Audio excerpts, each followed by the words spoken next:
Mahal ko, gusto ko lang sabihin sa'yo na naging masaya ako na nakilala kita at di ko inaasahan na magmamahal ulit ako. Kasi ang akala ko talaga wala ng pag-asa pa na ako'y muling magmahal ng iba. Pero nang nakilala kita, ang mundo ko'y nag-iba. Muling nakaramdam ang puso ko ng pagmamahal sa'yo. Nahulog na yata ako. Kasi sa paggising ko sa umaga at pagmulat ng aking mata, ikaw na yung gusto kong makita. Ang kaso umextra si tadhana.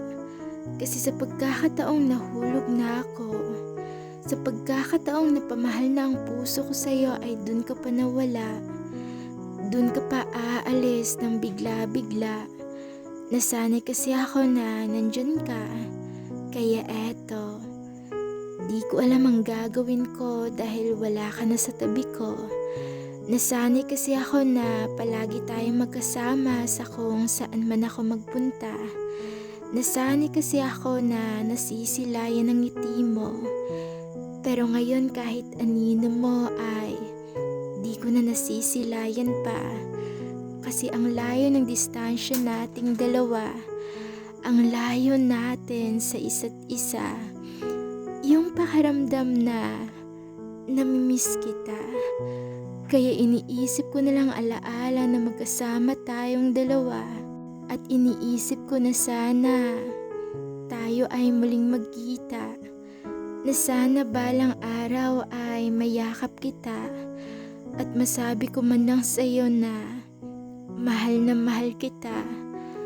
Alam ko na ang layo ng ating pagitan, pero eto ang iyong tatandaan na kahit malayo ka man, ay di yan magiging hadlang sa ating pagmamahalan.